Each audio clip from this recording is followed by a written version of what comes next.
This is Scotland Yard.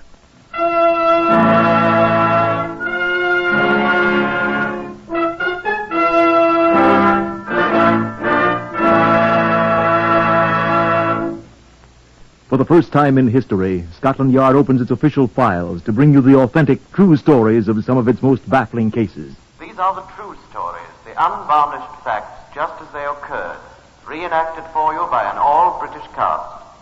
Only the names of the participants have for obvious reasons been changed. The stories are presented with the full cooperation of Scotland Yard. Research on Whitehall 1212 is prepared by Percy Hoskins, chief crime reporter of the London Daily Express. The stories for radio are written and directed by Willis Cooper.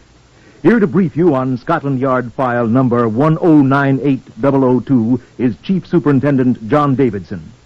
Here in the Black Museum of Scotland Yard, we have only one memento of case number 1098002, but it is a notable one. This is a bottle, alas only partly full now, of one of the finest unblended pot-stilled Scotch whisky that mortal man has ever tasted. I say its name with the proper respect. Its label says Dew of Glenlivet. Only 3 or 4 drinks remain in it, but I expect that wee drop is quite safe. A, the bottle is sealed, and B, I doubt that there exists any Englishman who would care to drink after the man who last owned it. No, it's not poisoned in the conventional sense, but this Dew of Glenlivet helped to poison a man's mind. It's a shame that such an excellent product should even once be put to such an end by such people as those who gave it to the man who last owned it. Don't you agree, Commander Leonard? I find myself speechless at such sacrilege, John. This is Commander Leonard, head of the famous special branch of the CID at Scotland Yard. I may say that the late owner of the bottle was a greater criminal than appears on his record. Well, how so, Commander? I thought... He diluted that noble whiskey with ginger ale, John.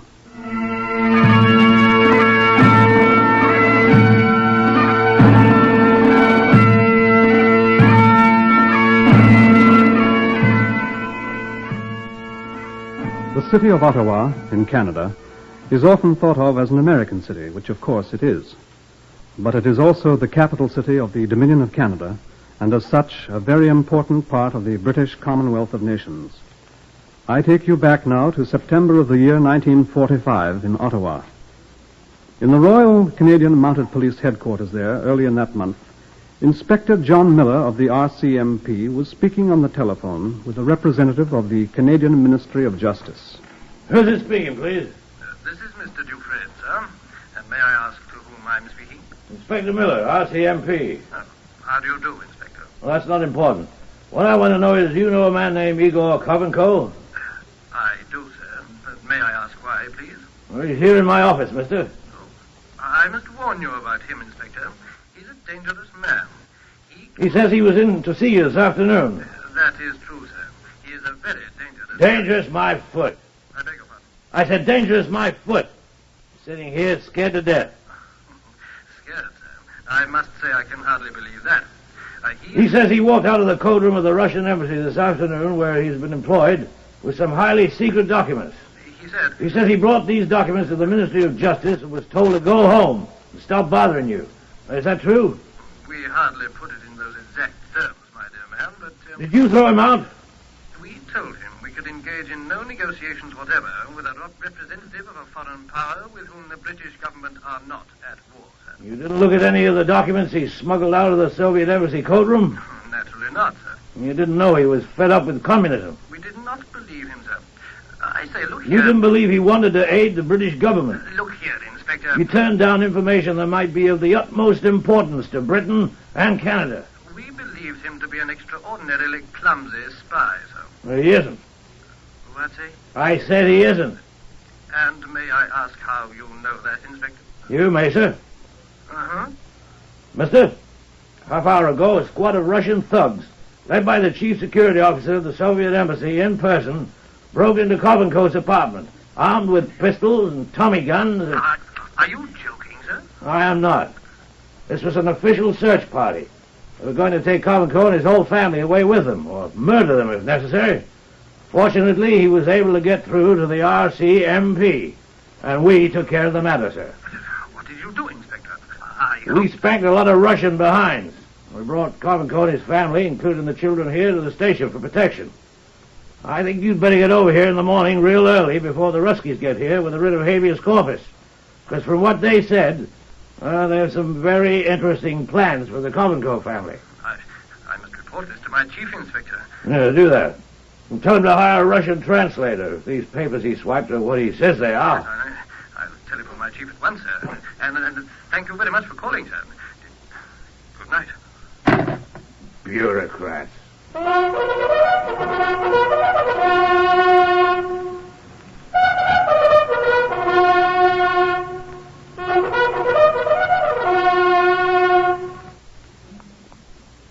Igor Kovenko, the code clerk, had not only taken copies of secret documents with him, he had also a copy of the Soviet Embassy's most confidential code book itself. The documents, accordingly broken into plain Russian and translated into English, were startling. This is a paraphrase of the contents of one of them. Facts given by Alec... Excuse me. I should explain that the name Alec proved to be the Russians' identification name for the man who had betrayed British secrets to them. Go on, please. Facts given by Alec include specific information about the atom bomb dropped on Hiroshima in August. He also states that the amount of uranium-233 at the Clinton magnetic separation plant in Canada is 400 grams daily. Another. Alec handed over to us a platinum container with 162 micrograms of uranium-233 in oxide form. He will keep us advised of further developments in the production of the atom bomb. Another. I enclosed data on the American proximity shell for anti-aircraft, supplied to us by Alec. There are several others, only one of which I can even now reveal to you. That I will give you presently. All these messages were addressed to the director and signed by Colonel Vladimir Rabukhin, the Soviet military attaché in Ottawa. I was summoned to the Foreign Office a few days before the 1st of October, shown the translations, and told the whole story as it was cabled from Ottawa. The special branch, of which I was then the head, was to take over. Take over what, I asked. Isn't all this taking place in Canada? A very important gentleman in the then British government showed me another of the documents.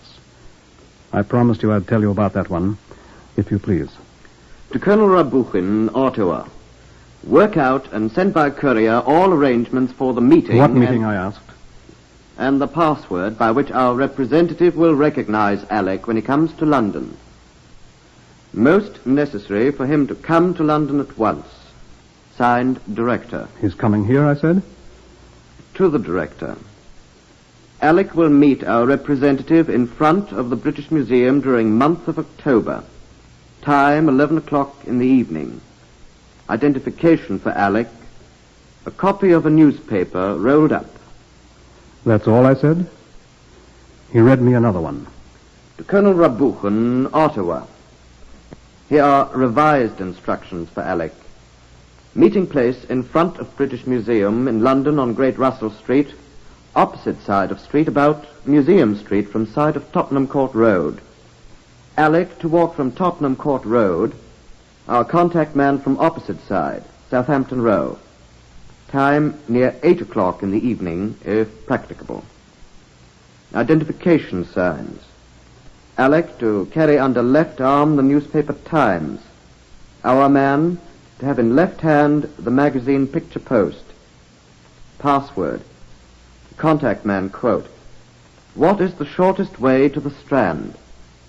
Alec, quote, "Come along, I'm going that way." At beginning of business conversation, Alec to say, "Best regards from Mikhail." Report and transmission of details to Alec, also date of arrival in London. Most urgent, signed, Director. Must be rather serious if he's coming over here. It is, Commander.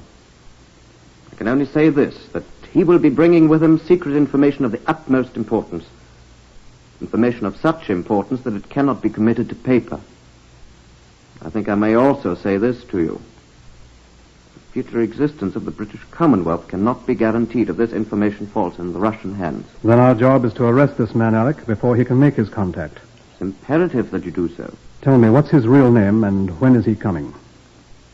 The message I've just read you is 3 months old, Commander. In that time, 14 persons concerned with atomic research in Canada have arrived in Britain from there. Yes, sir. Any one of those 14 may be Alec. We haven't the remotest suspicion of his identity, nor of the contact man. Neither have we any hint of the time the contact is to be made. The very life of our nation is at stake, sir. We must depend on you.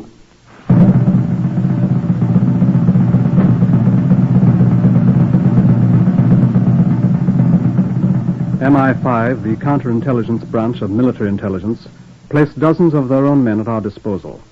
Together with the operatives of Special Branch, we were able to place in the field a quite imposing force of men and women. And there was plenty of work for all.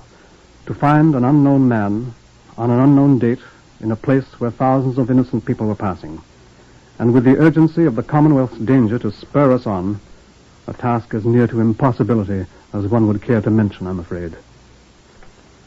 The obvious thing was first to screen the 14 men from the atomic research project in Canada who'd returned to England in the 3 months since the message to the director was sent.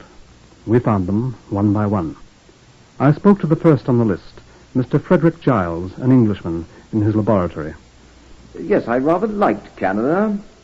Glad I didn't have to stay the winter there, though. It gets frightfully cold. Were you in Quebec? Marvelous city, I understand. Medieval sort of place, isn't it?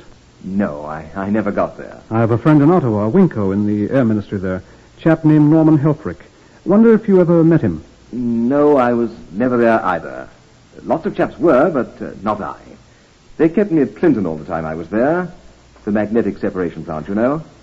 I was supposed to be an expert on a rather secret sort of isotope, you see.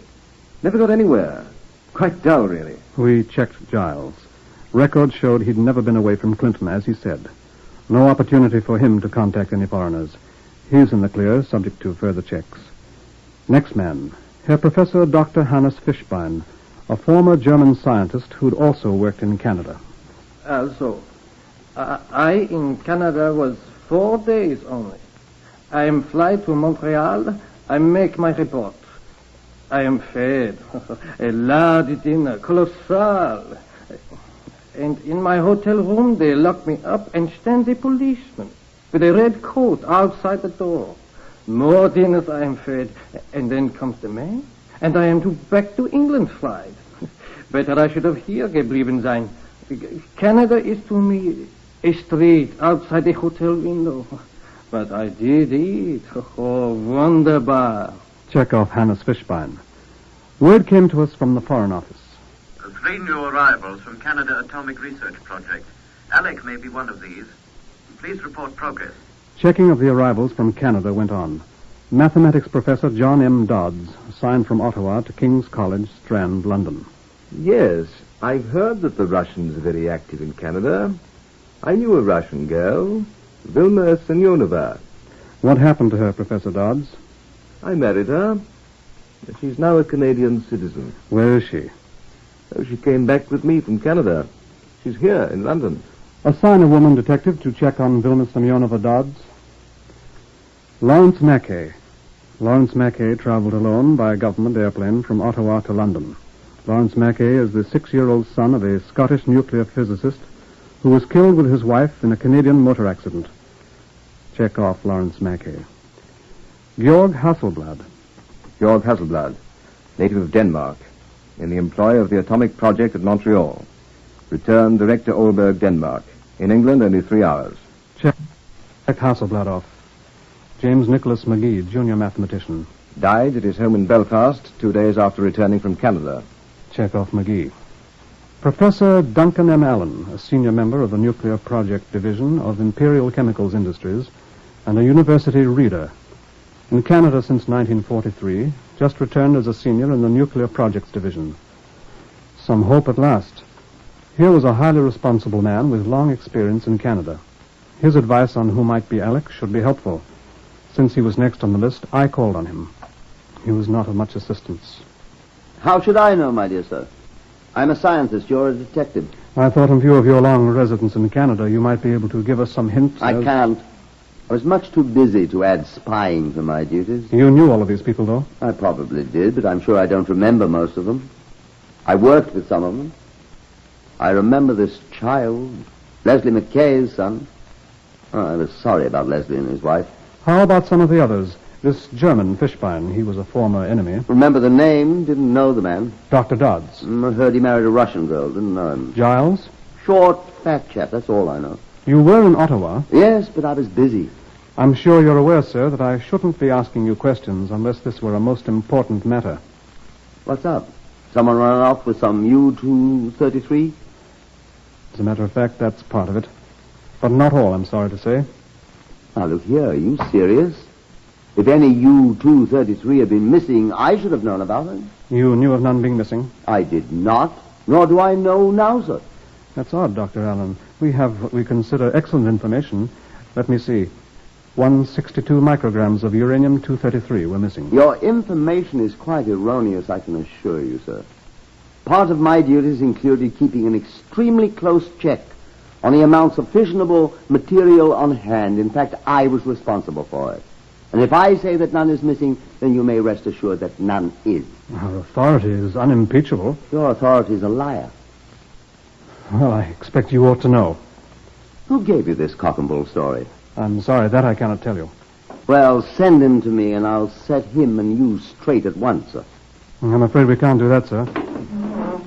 Well, thank you very much, Dr. Allen. If you should happen to remember anything, any name... Young man, I have mathematical formulae to remember that would shatter the brains of all Scotland Yard combined. I'm afraid I'm not going to be of any assistance to you whatever. By the way, Doctor, do you happen to remember anyone out there named Alec? Yes, of course. May I ask who, sir? Sergeant Alec MacDonnell. The MacDonnells of Keppoch, not of Calgary. He was always at pains to inform me. He was the absurd Royal Canadian Mounted Policeman who was assigned as my bodyguard in that godforsaken place. And where is he now, sir? So far as I know, my dear sir, he's never left Canada. But he has promised to visit me here in London on his next leave, if you'd like to meet him then.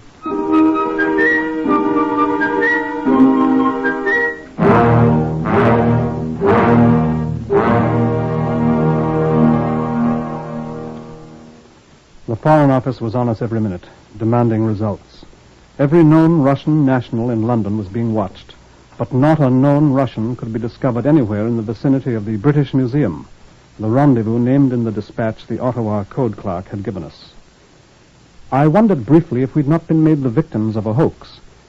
Dr. Allen, who certainly ought to know, I said to the Foreign Office, was certain that no uranium-233 was missing. It is quite possible the stuff was taken without the knowledge. My dear Commander, after all, we are not dealing with children, you know. Dr. Allen was quite positive, sir. I'll send a signal to Canada asking them if they can account for it. Their records will certainly show any discrepancy. Quite true, sir. But if they say none is missing... We'll discuss that when we know for certain, Commander. Yes, sir. You have no results to show, I take it? None whatever, sir. I'm sorry. We have expected more, sir, from the Special Branch. I left the Foreign Office in remarkably low spirits. The Special Branch have always prided themselves on taking difficult assignments in stride. But this one... The age of miracles is past, I reflected, as I walked into my own office at Scotland Yard.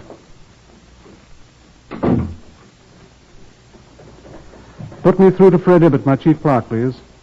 Thank you. Now, Fred, Commander Leonard here. I want this done at once. Get to all the people who are checking on the various Canadian visitors and have them supply you with as many photographs as they can get of the various ones they've checked on. No, I should think these people, if they're the proper kind, should be glad to let us have them. Yes, quite. Then send them by airplane to headquarters of the RCMP in Ottawa with instructions to let the code clerk, the Russian who skipped out. What's his name? Kovenko, that's right. Let him see all these photographs and tell us if he recognizes any of them as people he may have seen round the Russian embassy. No, they all seem to be clear, but he might just remember seeing one sometime or another. What? Yes, it may help us find Alec, I hope. Thank you, Fred. Yes, at once, please. I left the office, still deep in thought. Bought a newspaper and started walking. What can we do now, I thought. Begin checking everyone again? Does Alec really exist? I glanced up. Where had I got to in my daydreaming? There was the British Museum. Excuse me. What's the shortest way to the stand? Back that way to High Holborn. First turn to your left down Kingsway and... Wait! Oh, excuse me.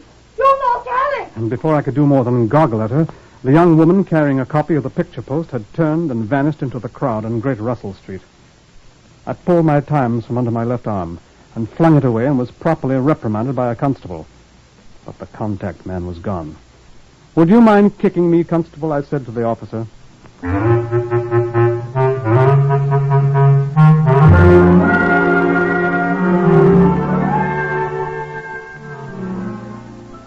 Funny, wasn't it? 1 week and 2 days later, the bloated body of what had been a young woman was pulled from the Thames just below Wapping Old Stairs by men of T Division of the Metropolitan Police.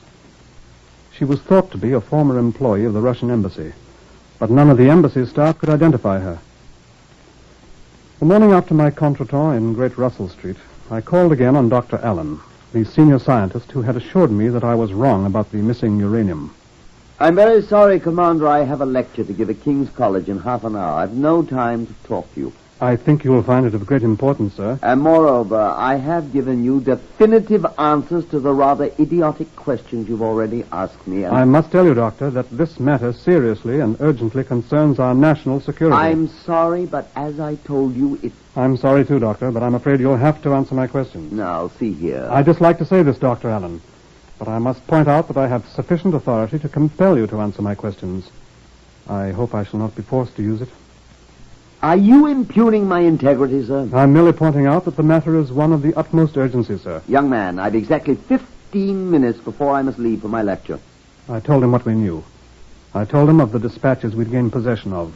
Were any names mentioned in this message, Commander? Any that could be recognized? No, I told him. Only Alec.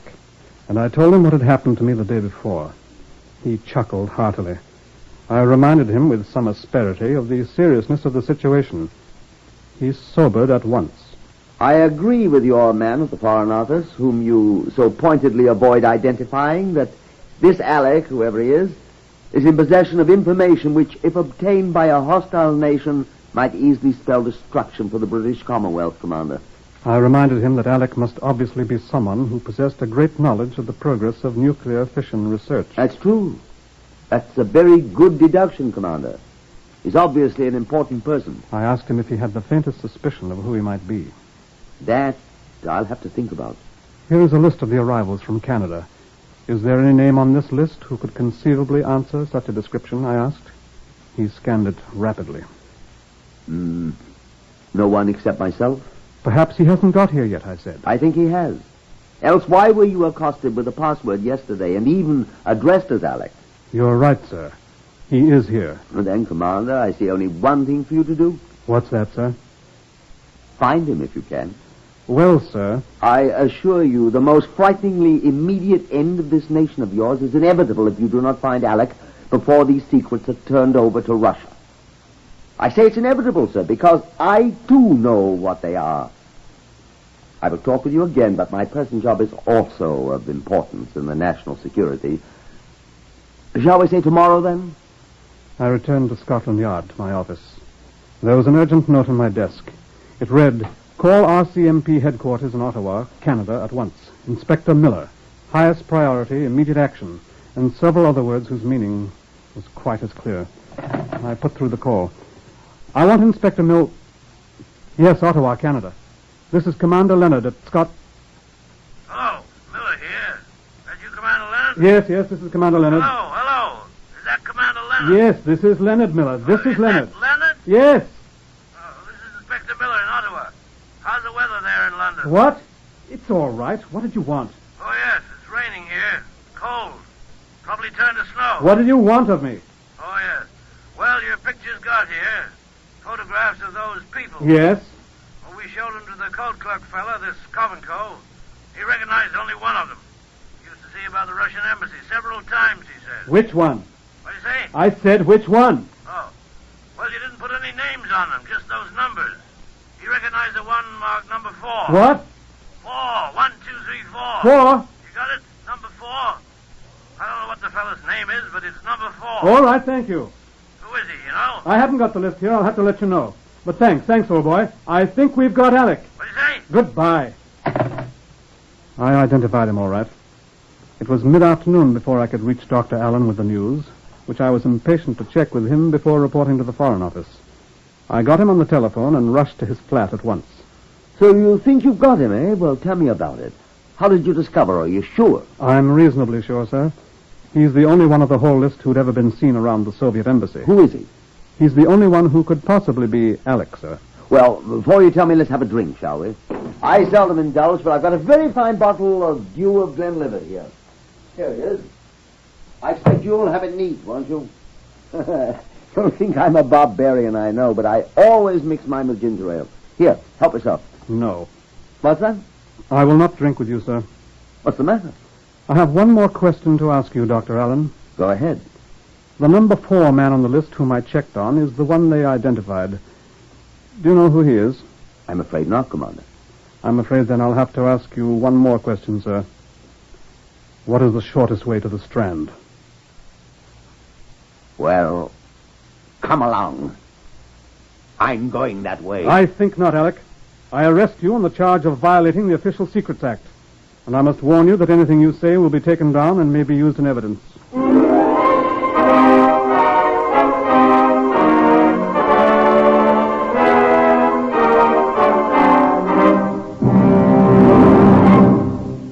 Yes. It was Dr. Allen himself whom the code clerk recognized as having been a frequent visitor to the Soviet embassy in Ottawa. Dr. Allen testified at the Old Bailey at his trial that he was opposed to any program that did not share the secrets of nuclear fission with all nations equally. It is not clear what his reasons were for sharing with the Russians not only what secret information he possessed about the atom bomb and its construction, but also the secret details of the proximity fuse and several other top-secret weapons of war. Here is one line of his testimony that will interest you. Yes. I received in exchange for this information a small amount of dollars. I don't remember exactly how many. Oh, yes. And they also gave me a bottle of what I was told was very excellent whiskey. I'm afraid I still don't see, Commander Leonard, why you would not drink with me. For his treasonous exploits, Dr. Duncan M. Allen, the nuclear physics senior, received a sentence of 10 years penal servitude. It was never proved that Dr. Allen was ever a communist, but it is certain that he is a secure prisoner.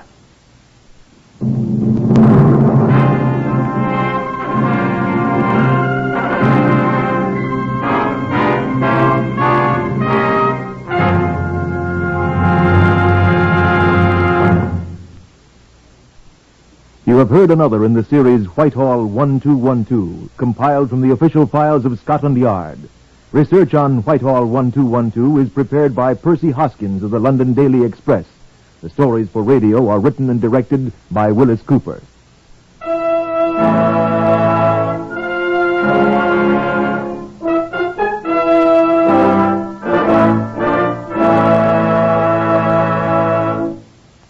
3 chimes mean good times on NBC.